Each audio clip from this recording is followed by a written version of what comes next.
Welcome back to the Exit Teams podcast, where business owners and their advisors get real practical insight on how to build a team of advisors, maximize value, and exit on their own terms. I'm your host, Bob Tankesley, author of Exit Teams, Build a Team of Advisors for Your Business Sale to Get a Higher Price. You can find that book and all kinds of content at exitteams.com. Whether you're years away from selling or thinking about an exit now, this episode is packed with must-know tips to help you take advantage of opportunities and avoid costly mistakes. Today, I'm joined by an expert at building predictable revenue, profitable growth, and sales systems that buyers want to see.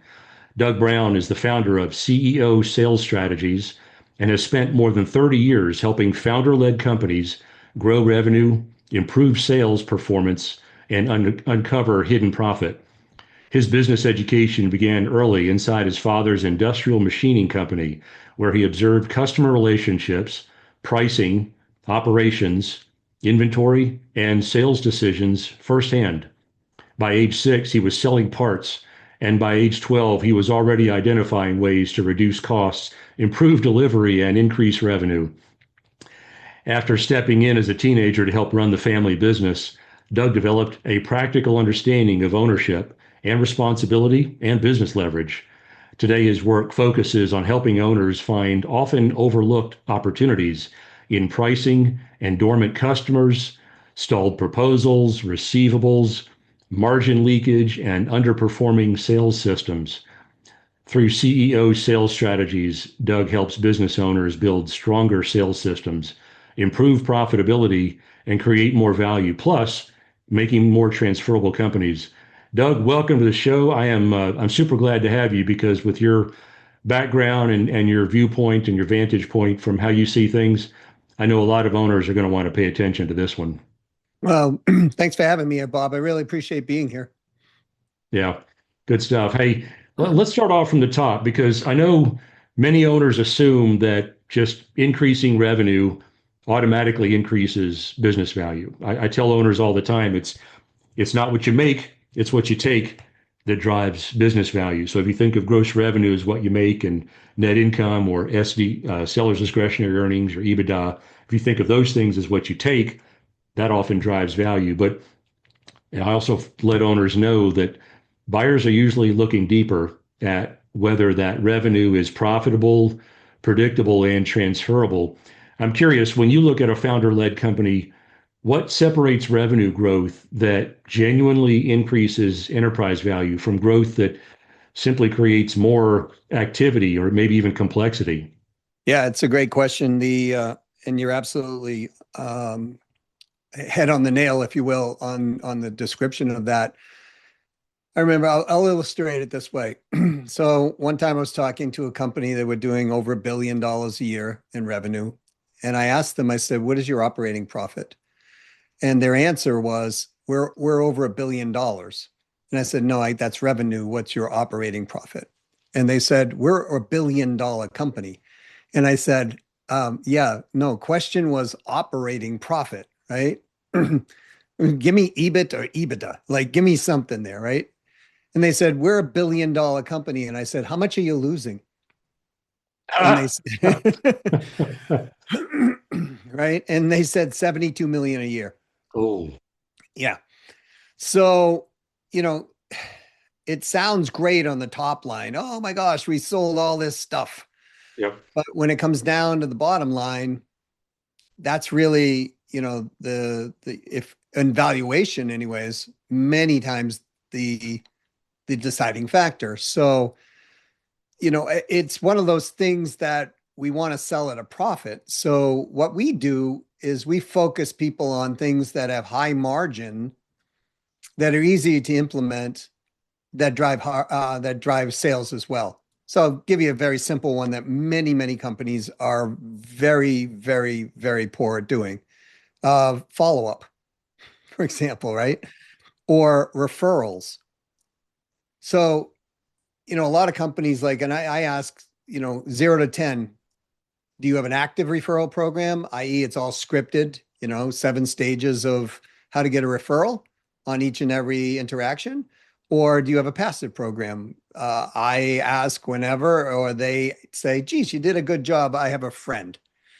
And the average answer is 2 on the scale of 0 to 10.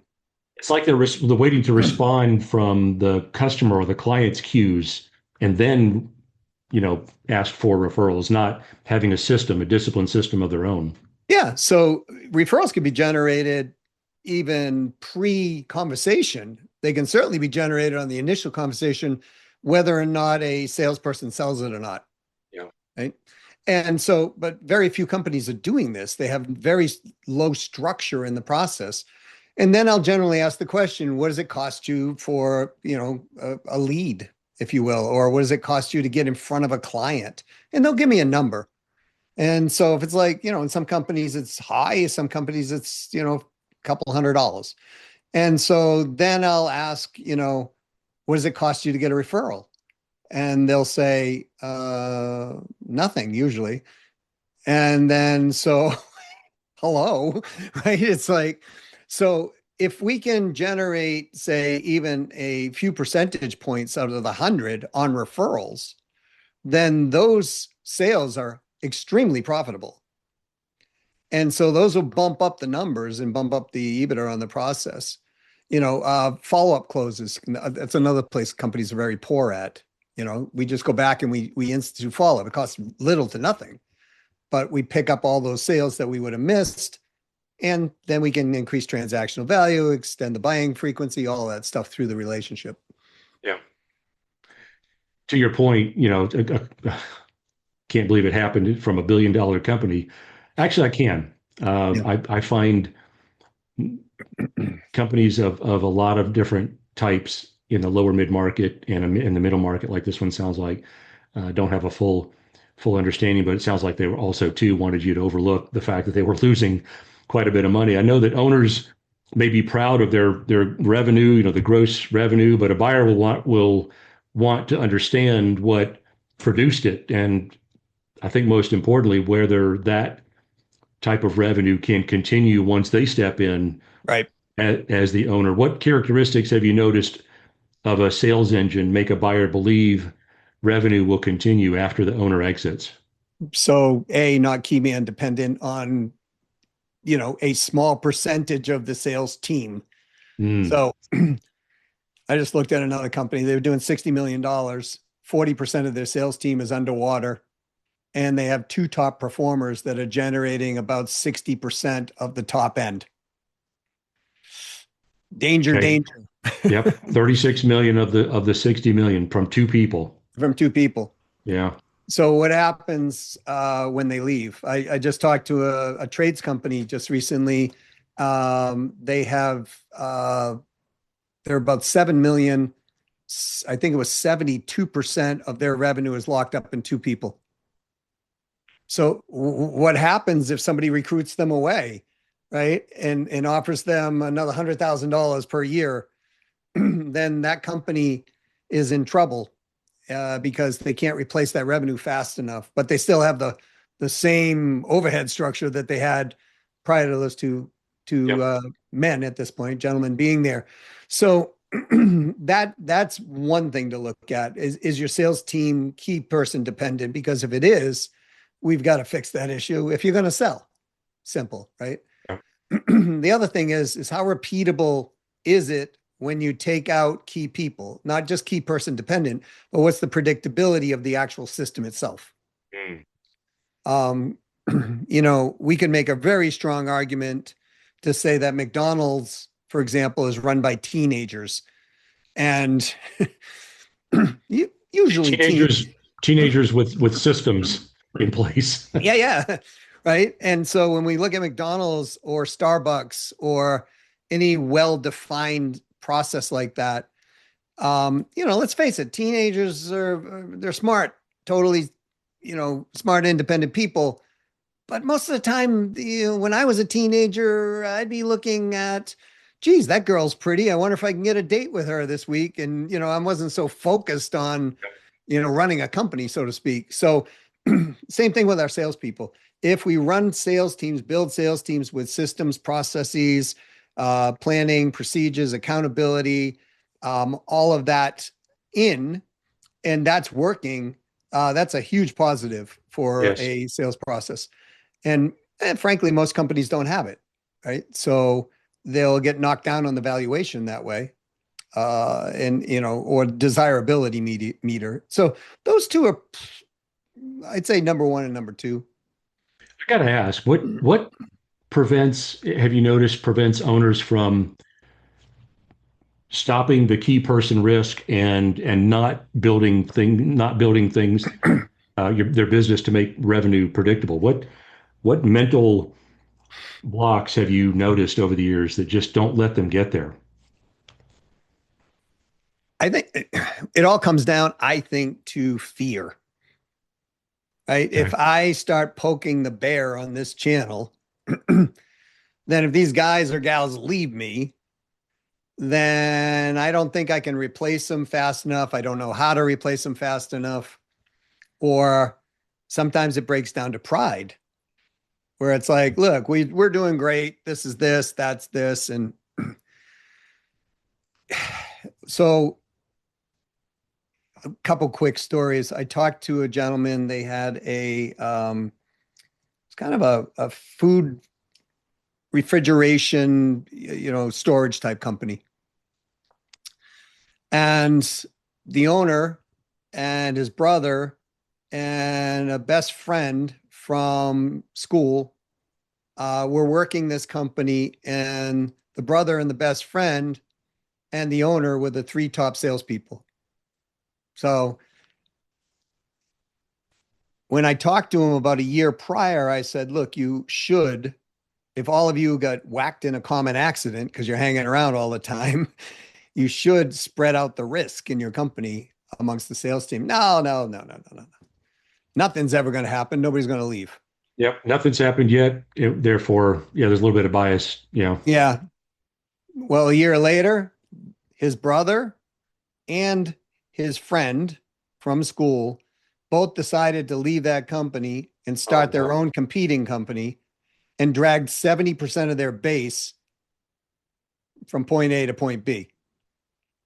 And so if he had it spread out, more risk spread out, then he would have been in much better shape, right? So in that case, it was pride, I believe. Or to your point, it may be some fear too. Hey, if we broach this subject, if we talk about this, if we try to sign, some kind of agreement among the three of us, one of us is going to get ticked off, and there goes the business is going to produce less. It's going to be able to take advantage of less opportunity than it would have Yeah. otherwise. A Yeah, little that's bit a of great point. fear. Yeah, I mean, I might throw in a boundless sense of optimism too. Might inhibit them from building better sales processes. Hey, things are great here, and they will continue to be, as far as we can Well, see. yeah, and complacency is a really, really, Yep. really ill-advised idea in business in general. Right? A lot of people get stuck in that place where it's like, yeah, just as you said, things are good now, and Yep. then pandemic, and then government change, or then in whatever, right? Bad weather, right? So I was just talking with a water restoration. They do like mold remediation and all of this. Very hot sector right now. Yeah. Yeah, decent sized company for their sector. They're in the eight-figure range. And well, they're located in Florida, and Florida hasn't had bad hurricanes in the last 2 years, so to speak. Yep. So, their numbers are down, and they're I've like, got a what do we client do? I got a client that sells the equipment and the juice, as he calls it, Ah, into that service sector. The yep, people that actually do the remediation and the cleanup work, he's yep. selling into that. And same exactly what you just said. Past 2 years, slow, flat. Yeah. Yeah, because they're relying on a key person prospecting channel, right? They're relying Yeah. on insurance work. And that dried up. So it's one of those things that we always want to spread, I believe, our risk across multiple channels, whether it's in sales, in our marketing. I always, when I talk with companies, I'm always asking them how many active, inbound or outbound ways are you using to generate clients? And inevitably, most of them, it's between 1 and 4. I Yeah. always like to then suggest, hey, why don't we get 6 new ways in there over the next year? And that spreads it out. So it's not, if one thing happens, like the insurance case we were just talking about. So yeah, that it's not uncommon, Bob. And I know you know this, and I want your listeners to understand that they're not unique if they're in this position, Yeah. but they can certainly get themselves in a better position if they want. When I do a valuation estimate, that's one of the questions I ask is customer concentration. The question specifically says, what percentage of your gross sales come from the top three customers? And I get it, the top three customers might vary by year, but what we're looking for is customer concentration, and it's not the added to the add to value, the increase in value that the owner thinks it might be. It represents a risk to the buyer.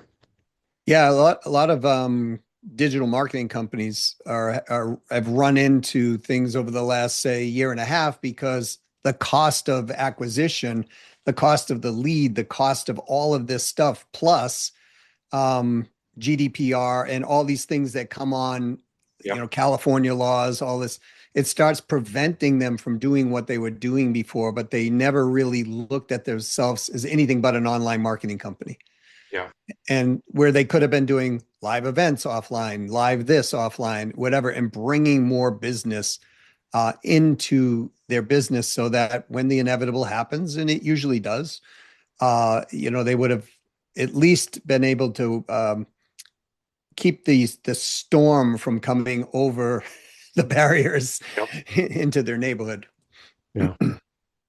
You mentioned key people as being a source of risk in a business, and buyers certainly pick up on that.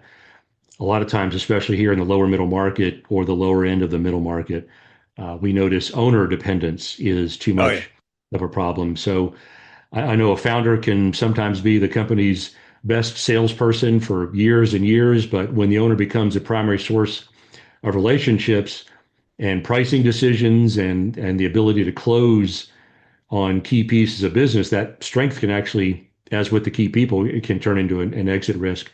How do you know when an owner's personal sales success has become a dependency problem for the business? Uh, when the owner has the majority of sales coming through their Yeah. numbers, right? It's I call this the old Doc Potter syndrome, Okay. because you got old Doc Potter, he's been in the community forever.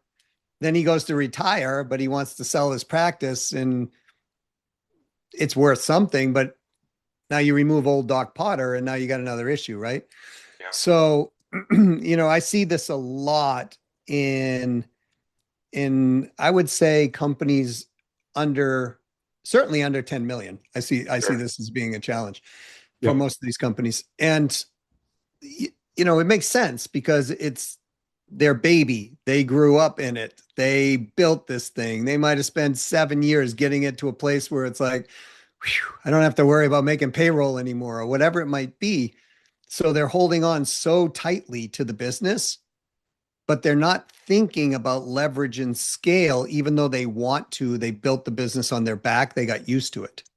That's a great point. Yeah. I see that's where they get into real challenge mode. And quite frankly, I watched my dad do this.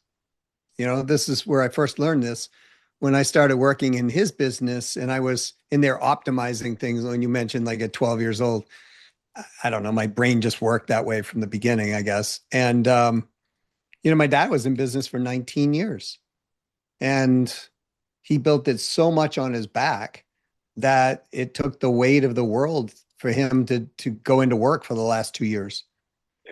You know, and so we must look at that owner dependent process as it's a necessary step traditionally in the beginning to get the business up. But what I've learned, Bob, is most people don't understand how to build a business systematically. Mm. So they're just doing what they know. And so they don't quite understand that first, that owner dependency is a needed resource, but then it has to go to okay, now we're going to have other departments, and then it goes to other departments that run their own P&L. And then Mm. those other departments have other departments that also need to run their P&L. And that requires the owner to let go of that process and now start to manage by the metrics, the numbers, and drive the business still systematically from the top. But it's just a slightly different. Um, Putting in the hard work to get back into that leadership role, maybe back into that visionary right. role that they were to start with. Well, the reason they started the business in the beginning, Yeah. right, was like, I want this, or I want the freedom. Now, I have friends who have key dependent businesses, and they're certainly okay with that. They're like, hey, this will die with me. I know that. I'm Yep. okay. They're high profit businesses like, the consulting business or something like that. And they're like, look, if I build this thing of 3, 5 million and I have, 10 people working in, and when I'm gone, it's gone. I'm not passing it on to anybody. Yeah. That's okay too. So, but if they want that exit that we're talking about, and get the highest multiple, they have to get rid of the key man dependency on the ownership. That's well said. In fact, I'm gonna tell my tech team to cut that. That's a snippet or reel, whatever they call it. What you just said was perfect. Um, I've asked owners in the past on this owner dependency question. I've asked them, hey, so do you know the birth dates of your best customers' kids? And if the answer is yes, that's a bit too close. Yeah, that's a relationship that's going to be hard to replace. Well, and to your point, maybe driving a little more pain on that point, if you will. What happens, owners, if you get disabled or sick, or I had to have a gallbladder operation emergency at one point, right? That took me down for 2 weeks. So what if you exited your business? Let's say it wasn't a gallbladder, it was only 2 weeks, but you got hit in a car accident or something came up where it Or required you. you wanted a 2 week vacation somewhere. Oh no, What happened? Yeah. that's not allowed, Bob. There's no vacation. But yeah, I mean, what if we want a 3 month vacation? Can you exit out of your business and it doesn't revolve around you? That will give you the understanding of whether you're a key person dependent or not in that role. Yeah. Yep. It's kind of similar question. Sometimes owners think they've got, a sales organization when in reality, what they really still have is just a collection of accounts that are, supported by the founder. What signs tell you that a company has salespeople, but the owner has not yet fully let go? Maybe the more important question is how can owners be helped to get there to that stage of look, if you want to sell, to your point, if you want to sell someday, you've got to prove that something stays behind when you're not here. Yeah. Yeah, that's a super common thing that we're bringing up here. How do we let go? And I got to tell people that I had a big challenge with that myself in the beginning because, again, I built this. If I Yeah. let go, danger, danger, if it doesn't go the right way, right? So, what I had to learn was I need to measure the business by the numbers, the metrics. I need to look at those metrics, those numbers, look at the ratios between those, and find the story for why it's working or why it's not. But one of the biggest reasons that owners don't let go like that or don't put that in is because they're fearful that if they put it in and it doesn't go that way, then they've got to get in and actually undo it. And so it's this fear that it's going to be broken or no one can do it better than I can. And Yeah. by the There way, you go. folks, Yep. if you're thinking that way, I promise you, in almost every case, there is someone out there who can do it way better than you can. I have a very good friend, and he built a $250 million training company. They were doing, well, let's just put it this way. They drove 6 million people through this training business over time.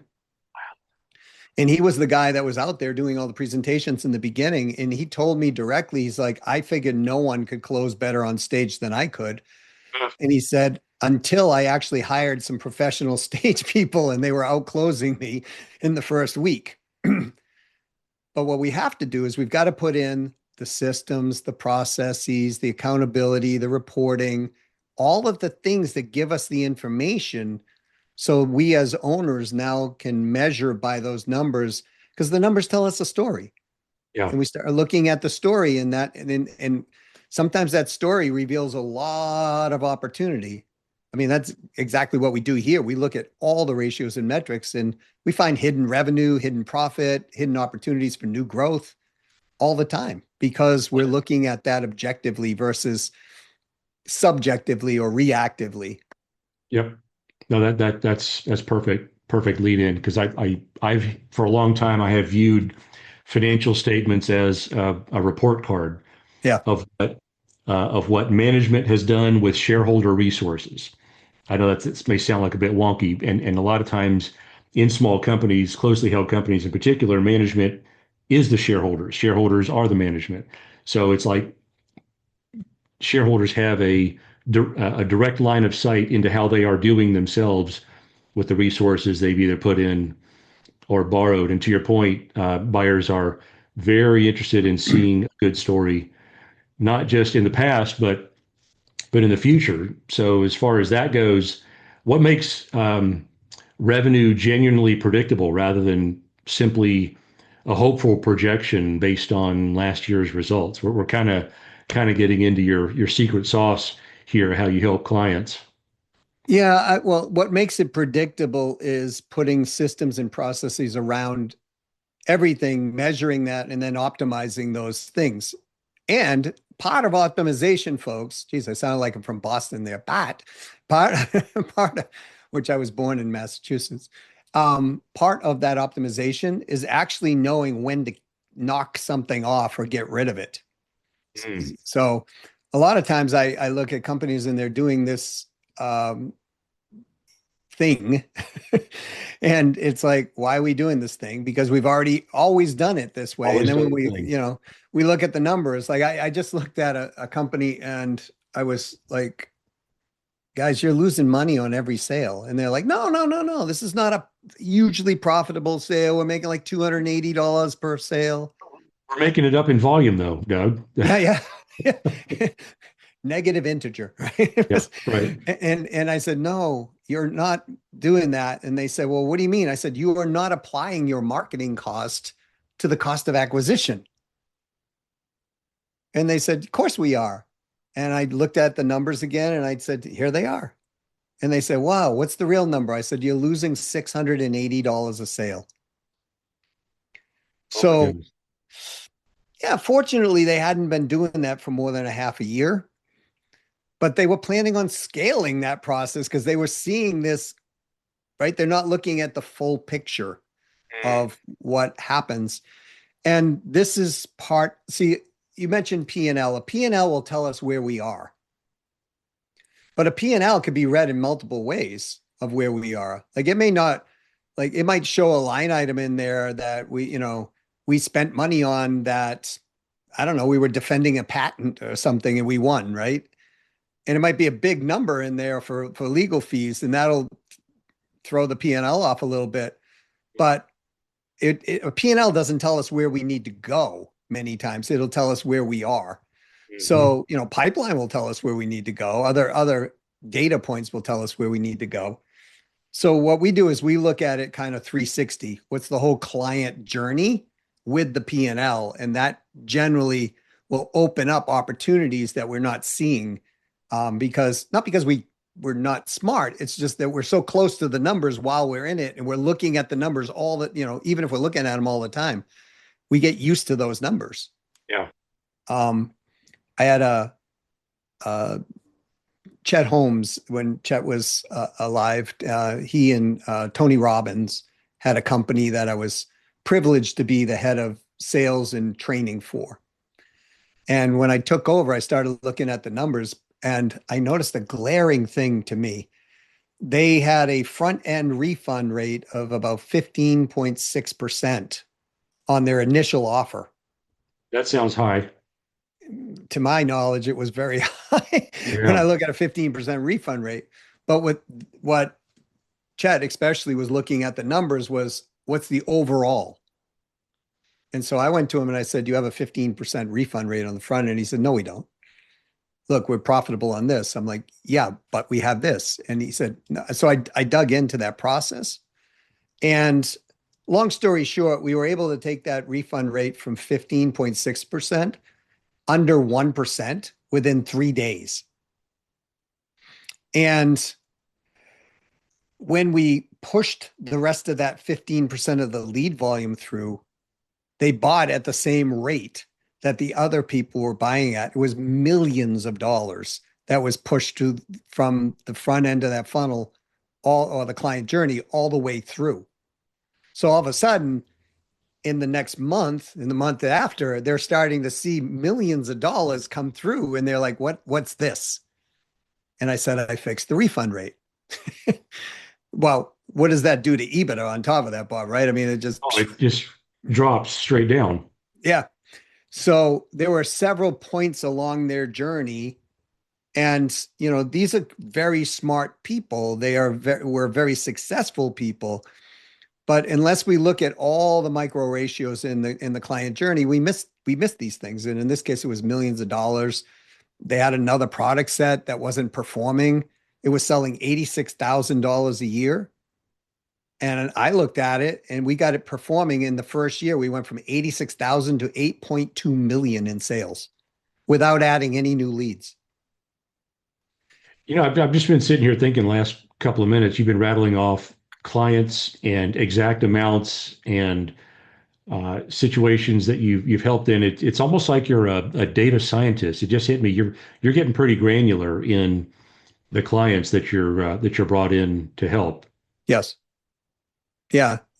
Because math, a friend of mine once said to me, he goes, Doug, men lie, women lie, math doesn't lie. Yeah. And I said, unless it's skewed by a man or a woman to make it Yeah. look good, right? But math and metrics tell a story and they're usually objective. And when we look at these micro measurements amongst a whole client journey, it reveals a lot of neat things. I have a client that I'm under non-disclosure with this client, so I can't mention the name, but they're a multi-eight-figure company and they weren't following up on any of their dormant leads, like none. And I said, well, let's develop a sales team and go after the dormant leads. And we have already generated and will generate off that dormant client base somewhere between $3 and $6 million in sales in the Just first year. it's And already there. We just got to go get it. it's hidden money sitting in their business, Bob, that hasn't made it to the bank account, but it's made it to someone else's bank account because they already paid for the leads. They already have all this operational costs. They're running technology systems to house some of this stuff, whatever it might be. And so we figure out what the story is, and then we go and optimize those points and bring that money into the bank account. Yeah. That's another great war story. I Oh, know. there's so many of them. Yeah. Often owners assume the solution to growth is, hey, if we want more net income, let's just get more leads or hire more salespeople. But sometimes the opportunity, like we're talking about, is already sitting inside the business. It's Uh, amazing. Well, I mean, Before to your point, if you take that $60 million company we were talking about before, where 40% of their team is not performing, yeah, why do we want to hire more salespeople? Right? Let's see what we can get out of that 40% to come up to make sure that they are actually profitable. And then we start replacing the ones who are not. But most companies, they look at the overall and they go, well, we're not doing too bad. And so what I look at is how do we do better with what we have without trying to spend out a ton of money to actually do it. And to your point, most, let me get more leads, let me get more salespeople. That's adding more and more and more expense, right? So money out plus money in equals something, right? If we're constantly spending more money out, we're dropping the numbers. And to your point, when we throw those ratios off, the valuation's lower. Yeah. Another realization I've just had too the last couple of minutes. Let me ask it this way. Are you spending, and it sounds like you're spending a lot of time on the front end, or maybe you've gotten so good at it that you don't have to spend too much time at all. But are you finding yourself saying, I'm hearing the client say what they think the problem is, but let me dig a little deeper. Let me understand a little more. Let me find out what the underlying issues, causes, not just pay attention to the symptoms that the client thinks are the real problems, but digging in first and finding out where you think the problem actually sits and resides. Is that a big part of the Yeah, front end? yes. Yeah, that's exactly like I'll go back to Chet Holmes. So Chet, they were spending $1.2 million a year on radio ads. And so what I looked at was what radio ads are really not performing. We cut them. We dropped from one point $100,000 a month. I'm sorry, it was even more than that. They were spending $120,000 a month on radio ads. Mm-hmm.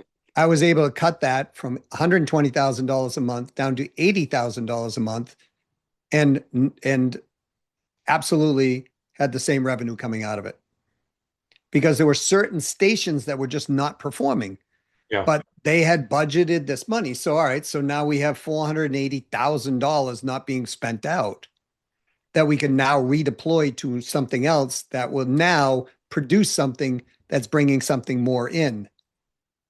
When I did that, frankly, Chet went and bought a Rolls Royce. But I'm like, what are you doing, brother? Right. But he always wanted a Rolls Royce. So whatever. Right. You So found it for him inside his own yeah, company. inside the own business, like because that was going to the buyers, radio people in the stations that were, Sirius XM radio, for example, right? Satellite radio. So there's always some level of optimization that can come on within an organization because there's always something. And I do mean always. I've never once not seen something where they can optimize some point or points. And Yeah. sometimes it's only that one point that moves it to the next level. And so, yeah, that's what we do. We almost like forensically look at all the ratios and metrics while working with the sales team, while working with the marketing team, and dialing things in so that there's a much higher profitability on that which we're already doing. And then once we understand that it's working more optimally, then we can spend some more money and raise that thing up. Yeah. I'm wondering something else here now too. Do you find when you get involved, um, within a few weeks, days, maybe even days, oh yeah, the problem's here, here, and here. The client knew about this one, suspected that one, had no idea of this one. You start the process of them thinking about things differently. It's almost like I'm imagining when you get in, you start doing profit improvement and marketing improvements. You begin the process of self-correction within an entity. You begin the process of them catching the fever, if you will, of optimizing their business. Does that happen often? I would say it does. And sometimes it goes in the opposite direction where they're Okay. like, oh no, we're exposed. Right. So, Yeah. but I always have that conversation up front because, what I say is, look, no matter how well a company's run, no matter what the name, there's some level of something sitting there that's running less functional. And it's not anyone's fault in a lot of cases. It's just the system got used to doing what it was doing, and the ability to see the data is usually not visible to the people who need to see it. And if the data is visible, sometimes they just don't know how to interpret it in the way that we might look at it. Yeah. Right. And vice versa. Sometimes I learn from them. I'll look at the data and question it, and they'll go, no, no, you know what? That data is correct as you're looking at it, but we also did this, which we didn't have in the data stream. So this is kind of correcting the problem. We got that one, right? So it's just a matter of circumstance, but sometimes, yeah, it's like it changes the thought process within the company. I have a very good relationship with a company that they were doing 3.5 million when I started working with them, and we went from 3.5 to 6 million in the first 12 months. And then we took a break and we came back in and had lunch. And I just was like, hey, I'm going to be out in, your area, traveling here. You want to have lunch? And I like these people. And we sat and had lunch and we got talking. And I said, you should develop a partner program, like an agency program where you have independent sellers out there selling your products. And it was recurring revenue and it was a service-based company. And they said, well, geez, how do you do that? And I said, well, here's how I would do it. And I said that. And long story short, I said, guys, if you ever have any questions about this, just call me. I'll answer any questions because I really like these people. And they called me back and they said, hey, we've been thinking about this. And I said, great. What questions do you have? Question number one, will you help us build this? And I said, sure. And so we re-engaged and they went from 6 million to 11 million in the next 18 months. But it was such high profit business that a private equity company came in and offered them, as the owner said, he said it was stupid money. That's literally, he won't even tell me what he sold it for, but he said it was stupid money. The family retired off of this. One of them bought a casino. That should tell everybody how much money they made off this. Yeah. And, so it was one optimization point that I could see that they couldn't see in this process of what they were telling me. So sometimes it's that one thing, sometimes it's 5 things, sometimes it's 20 things are sitting there, and then we prioritize which ones do we go after first. I like to go after the ones that give us the biggest bang for the shortest time frame, right? And so it just depends. But yeah, sometimes the owners are like, wow, okay, and now we're doing it this way. And sometimes they're like, love you, but get out of here because you're really disrupting this whole process, right? So, but normally I have that conversation up front because it will be a disruption in the beginning anyways, because it's just changing status quo. Yeah. Well, that's a great connect point to my next set of questions because we always talk about exit here on the show. So in your domain, in terms of preparing sales for an exit, okay, so the owner is X number of months to maybe 2 or 3 years. Hopefully, they'll give us that long before they decide that they want to exit. And yes, we're going to disrupt some things to your point just now, but it's all, in the context of optimizing the company. Owners often focus on cleaning up financial statements before sale. I mean, that can't blame them. That's kind of an easy Sure. fix. But the revenue engine deserves the same scrutiny because it supports the future earnings story, and it's to your point many minutes ago about buyers wanting to see a good growth story in the future when they become the new owners. So if an owner's thinking that they may sell in the next 2 to 5 years, what sales related improvements should they begin making now rather than once a buyer appears? It's an excellent question. My gut reaction is to answer it this way, but I'm gonna go back. It really depends on what the goal is now and what the goal is for the exit. Hmm. So, do we need more cash flow now? Do we need more operating profit now? Or do we just want to look at it at the exit? So, if we need more operational profit now, we're going to go after everything that can improve that ratio now. Yep. If it's we're going to do this in 5 years, we can kind of do that in tandem, right? We can improve because Bob, you and I know from doing what we do, if we lower the expense or the cost of the same result, we get a higher percentage, right? Sure. Now, if we can lower the expense or the cost of doing it, raise the revenue of that as well. Now we're As well. growing revenue at a much more profit. And when we wrap systems and processes and tie it down with accountability and measurements on that, now we have a scalable dream machine in a company. And so if it's 5 years from now, I would start that process now and keep building toward that because that hockey stick curve will kick in at some point. Yep. And but if it's immediate cash flow, we've got to go after, first thing I would go after is SG&A. I would look at that and I would look at what's low hanging fruit in the sales team itself, because things like referrals or increased transactional value or extending the buyer relationship, all of these things, many companies are not really measuring that or holding accountability to it. So we're going to go in, find those things that move the revenue and the profit quickly, as quick as possible, I should say.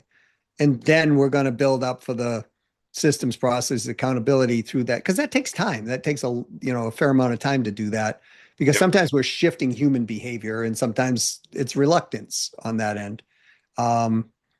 Something like use your CRM, right? And put real data in your CRM versus, I'm going with a client right now that their CRM is just like, they're like, I can't understand. Like, why are my salespeople putting in an exclamation point and then clicking save? Because no one ever looked at this before. so yeah, People ask me that's all, my answer. excuse me, people ask me all the time, Bob, how long should an owner prepare for their own exit? How long should they take to optimize their company? And this is not an original thought of mine, but I and probably you and other people, we generally say 2 to 3 years because I think that's a good happy midpoint. But at least 2 to 3 years because that does two things. One, it impresses our future buyer enough that we've done changes, we've made changes to the company that are sticky enough, they've been in place long enough. To your point, the systems and the documentation is in place long enough, and it becomes a more believable story to the buyer. The other thing that a 2 to 3 year time frame does is it's not so long that we're going to burn out our owner who's someday going to sell. We're not asking him to make changes in his business and continually re-improve and reinvent himself and the company for 5, 6, 7, 10 years. They're going to get burnt out from that Yeah. type of process. Most of them will. So I generally find that 2 to 3 year window is optimal to deal with. Would you? I agree with you. I think, when you mentioned 2 months in the, before in our, like, if they're going to sell in 2 months, my heart Yeah. went, oh no, right? Yeah. Because, and here's the thing, folks, if this is really catching you, as I hope it will, buyers love when you have a ton of money sitting in your business that they know they can mine quickly, and they're okay with offering you far less money than your business is worth. Yes.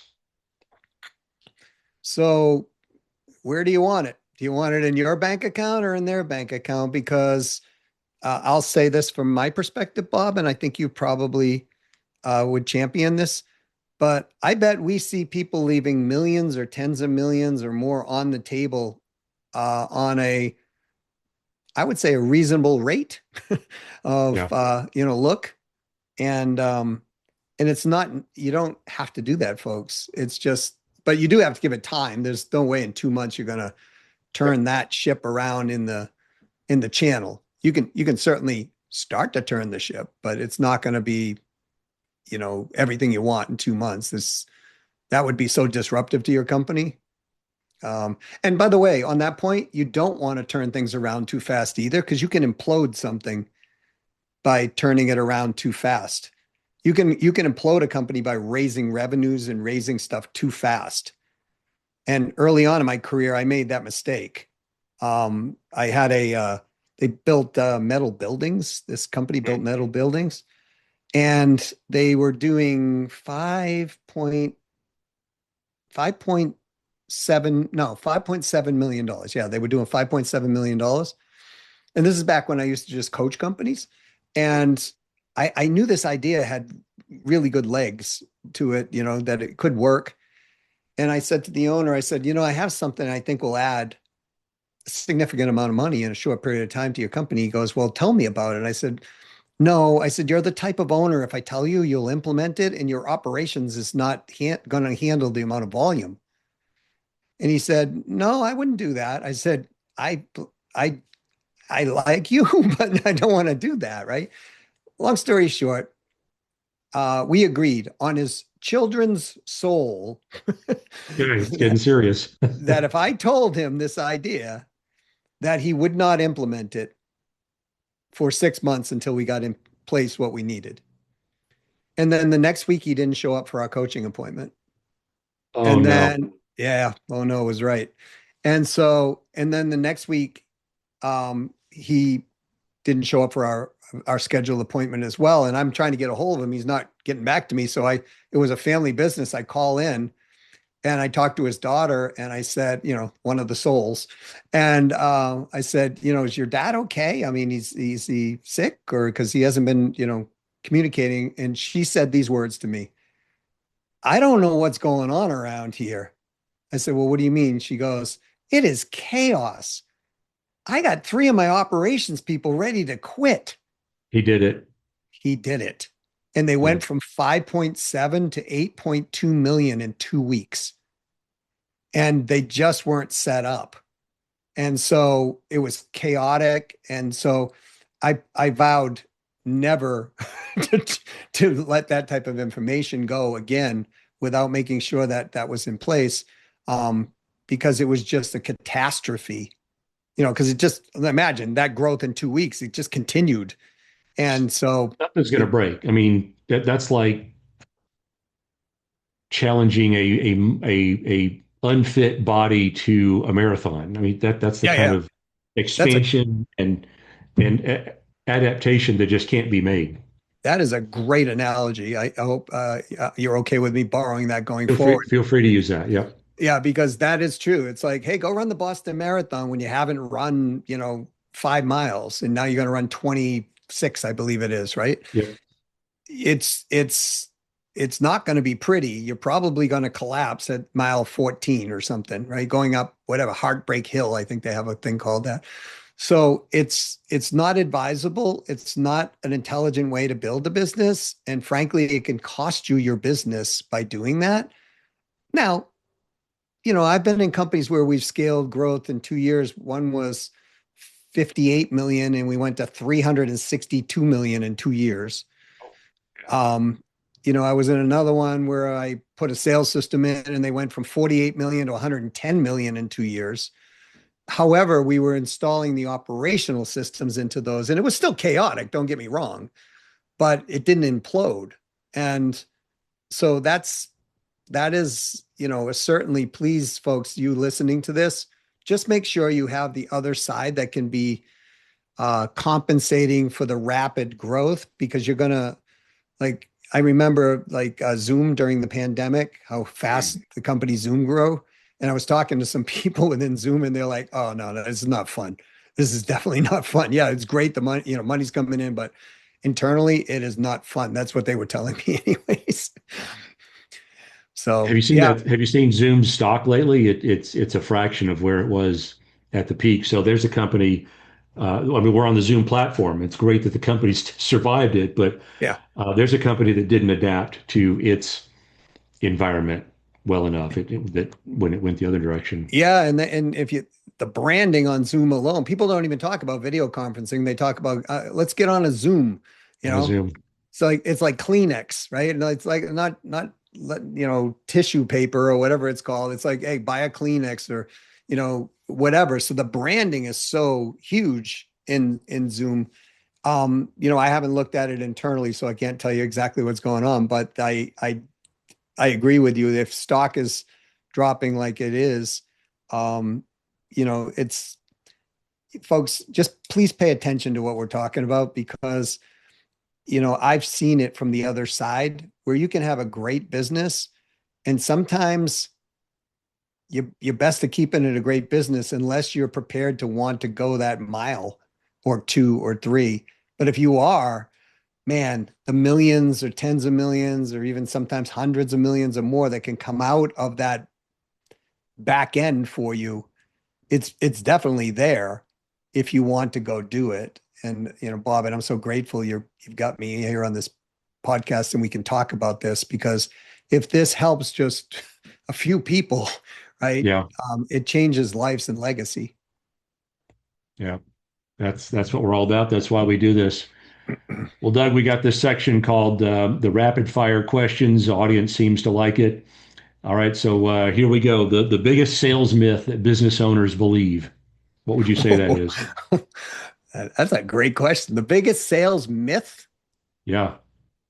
that I can just hire a top producer without training or anything and let them go and everything will be fine. Yep.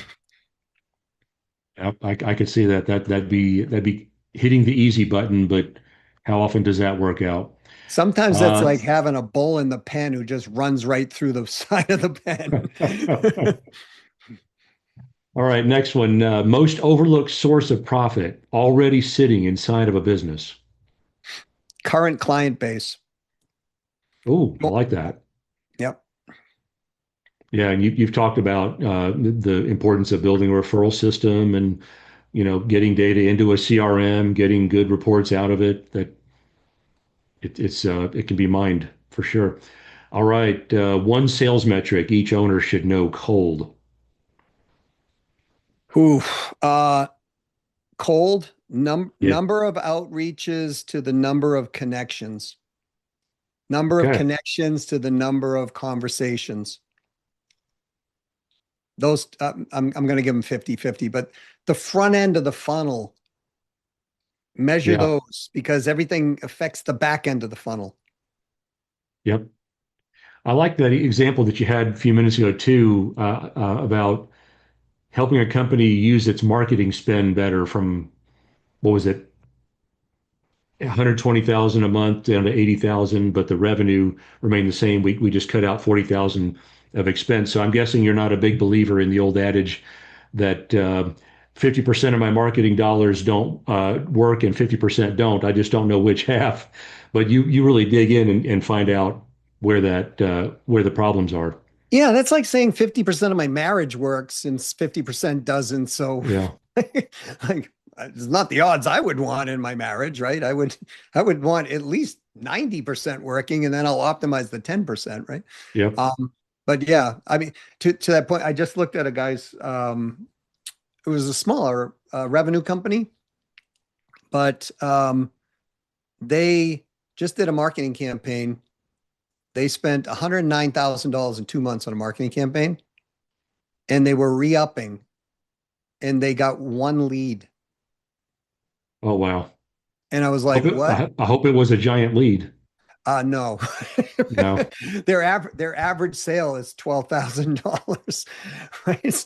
And the marketing company was like, "Oh no, we haven't spent enough. We got to Yeah. drive more There. through Yep. Google, right?" And I'm like, "No, no, no, no, no, no. You should have not been spending that amount of money to test an idea, right? We could have done that literally under $10,000. We could have found out the same information." So they were ready to lay down another 150,000 to do it for a couple more months. And so, yeah, it's what percent is not working for me. There's always some level of tolerance that we can, depending on what the mission of the company is, and there will always be some small bleed rate or whatever. But the more we can tighten that up, the more Yeah. leads pass through the funnel, the more quality passes through the funnel. Even if see that's another myth, Pub. Close rate. We've got to improve close rate. They always look at close rate. And it's like, if we had a 25% or 20% close rate, but I can push 50% more traffic through that 20% close rate with the same dollar spend, you don't need to improve your close rate. Now, we would look at close rate to try to get it from 20 to 40, but the Sure. point being is the front end is where we want to start first in most cases. Got it. The easiest problem to solve might not be the one we're looking at. Yes, sir. That's well said. All right, as we round third and head toward home, a couple more rapid fire questions here. One customer related risk that buyers care about more than owners realize. One, could you repeat that question? That one's an excellent question. Sure. One customer related risk that buyers care about more than owners realize. I'm going to say this because I think this is lacking in many businesses. So the risk that customers care about that buyers don't know is they're losing human to human touch with the client base. We are becoming so accustomed to self-service this, self-service that, texting here, emailing here, but the real money comes from the relationship with the client. And so personalized, meaningful communication will always reign with human beings unless down the line it changes. But I will say now, as the time of this recording of this episode of the podcast, we all have a need, a human need for connection. And Yeah, I think we're not robots selling to other robots. no, and that's part of the challenge with what's going on at this time is people are thinking, oh, you know what? We'll take out that human connection as much as possible. And that's okay if we're selling, a 12, 15, $20 item, a pack of gum, if you will. But when you're trying to make a sale that requires communication, which is pretty much anything that has any substance to it, Yep. it's super hard to get referrals if you've never talked to this person. It's super, or, found out what they truly want, need, fear, desire. Most owners, in fact, I'll tell you this study was done by Harvard University, Wharton School of Business, I believe HubSpot, Marketo, and others. And it came conclusive across the board.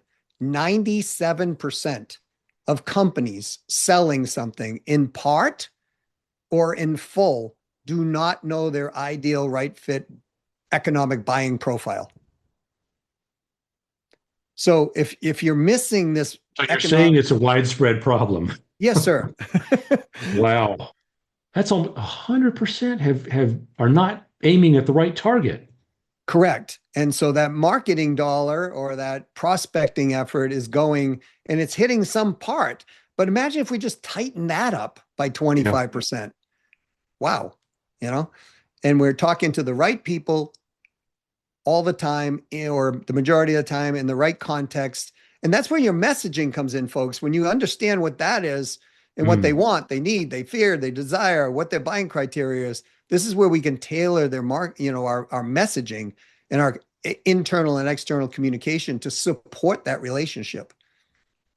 Your entire response so far, it has been appropriate even in a pre-AI world. But now that we're in this AI world, it's even more relevant what you just said about the human connection, understanding your ideal customer, getting close to them, staying in touch with them. I think that's going to be even more important going forward. I firmly believe that. And I see it play out. Like even something as weird as the hospitality industry, right? Like they're trying not to talk to the client. Mm. It's like, here's your electronic check-in. Here's this, here's that, right? And bypass the human being at the front. Well, why not have the human being on the front go, hey, welcome. It's really great to be here. Do you know about our restaurant? Do you know about our gift shop? Do you know about this? By the way, if we're having a special on this or we're doing that, we'd like to invite you to this, members gathering only that's going on tonight. Like they don't hear any of that. So there's very little engagement with other than getting the room and leaving. And you're just, as a service provider or product seller, you're just starting down the path toward irrelevance, toward being replaced by the next firm that decides to make that leap and strengthen or build the human connection with their customers and clients. Somebody's Yes. going to do. Somebody's going to do it. Well, I'm going to do it with others. So Yeah, yeah. All right, one more. What destroys buyer confidence in a sales forecast the fastest? So I think buyer there would, comes along, they yeah. see some sales forecast that the seller has put together. Hey, the next 2 to 3 years look fantastic. What destroys the buyer confidence in those forecasts? Trust, Yeah. lack of, right? So lack of communication. Um, it's really goes back to, the three components of rapport: trust, like, respect. And so, you know, like is a nice to have, respect is a nice to have, trust is a must. And trust can be broken in so many ways. You show up like, I'm going to pick on Disney for a moment. So I had my children are in their 20s now. So we happened to be in Florida and my wife was there and she never went to Disney because she was born in Europe. And so, Okay. you know, um, and we decided we're going to take you to Epcot. And so we all four of us went, and the two girls, because they were prior to her, they with me had been going to Disney and Epcot when they were little a lot because we just had access to get there. And so they're telling her all about this experience you're going to have at Epcot. You're going to come through the gate and it's going to be like this, and they're going to welcome you to the magical place, the most wonderful place on the earth, and et cetera, et cetera, et cetera. And we went to the parking, parked, got on the tram, came in, and when we walked through the gate, no one talked to us. Oh, There was no direction. Would you like to take the monorail? Would you like to take the boat? There wasn't even an option. It was like walk, and no I was one thinking talked. this. I was thinking this a few minutes ago when you were talking about companies not understanding their employees well enough, their customers well enough. So many companies, large and small, Disney is certainly large, have just decided, you know what, we're going to let the customer figure out. Yep. And Wow. and it's like, this is Disney. Like, hello. It's like when the experience was so different, like some of the rides didn't work, for example. And instead of them putting more staff on and fixing the ride, in my estimation, I don't know what was going on behind the scenes. This is Disney. It's not inexpensive ticket to get in there, and you can easily spend a $2,000 on a family of four in Disney, and they're masters at pulling you into these things and having the money be spent. But restaurant experience, going into Epcot, if folks, of those of you who've never been, it's like a separate country per location that you stop. So if you go to, say, Japan, you would expect to find Japanese people. You go to China, you would expect to have Chinese people Yeah. of descent, not Americans or Latin Americans, Chinese people. Yeah. But they didn't they didn't think that through. And on top of this, the people inside the buildings were more interested in looking at their iPhones and their Android devices than actually engaging with the clients. And Suddenly, so, less and less magical place on earth, one oh, by one. totally, Yeah. totally. And so, we left early that day. And, I mean, even the restaurant, you go into the restaurant, it was like it wasn't really an engagement process. No, I think we spent $70 on two pizzas or something like that. It was like, so I want you all to understand, it's like, it's not because you're going in and spending $3 on a pizza. You're spending a lot of money for the same item you can get out of the park for far less money. So the perception is this should be a higher value. Hmm. Trust was broken throughout the whole day, where all four of us have said, We will never go back to Epcot ever again. Now, we may change our mind when grandchildren come along, but I don't even know that. So trust in a buying situation or any relationship is paramount to the longevity of the relationship. And I think that's what they miss. And they're trying to do this by separating these things. Folks, if you're sending AI emails and they look like AI and you're not telling your people this is not you, you're breaking trust. Once they figure it out, it might be only a small amount of trust, but if that keeps happening over and over and over, and it keeps eroding 10%, 20% over time, you're going to find that your competitors are going to have an edge coming in on you, and they're going to take your client. Those who are smart enough. Yep, this AI generated content, at least I'm seeing it, but population wide, I think it's coming at us so heavy. We've already identified, when we know it when we see it. Yeah. I mean, special and personal stands out now. Yes, sir. I agree with that. And, it's not hard to do either. And by the way, folks, it's not that costly to do it either. Yeah. Hire the right people for interfacing with the public that's coming through your door.